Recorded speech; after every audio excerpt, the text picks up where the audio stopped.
আসসালামু আলাইকুম। ফেসবুকের সকল বন্ধু বান্ধবী সবাইকে জানাই আন্তরিক ভালোবাসা ও শুভেচ্ছা। আজকে আমরা যাচ্ছি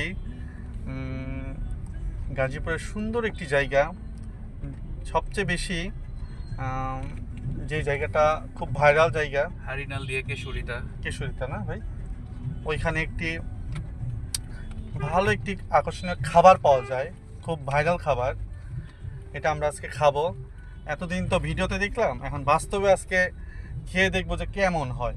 কারণ যারা ফুড ব্লগ করে তারা তো ভিউয়ের জন্য বেশিরভাগ মিথ্যা কথাও বলে। এই কারণে আজকে আমরা সামনাসামনি গিয়ে খাবারটা খেয়ে দেখবো যে কেমন, আসলে এই সুস্বাদুটা ঠিক আছে কিনা। এখন আমরা আছি ডিসি অফিসের সামনে, ছেলেদের ক্রাশ মহিলা কলেজ না, যেখানে সকল ছেলেদের ক্রাশ থাকে, তার চেয়ে বেশি থাকে আমার ক্রাশ থাকে মহিলা কলেজ। আমরা এখন আছি মহিলা কলেজ, আপনাদের দেখাই।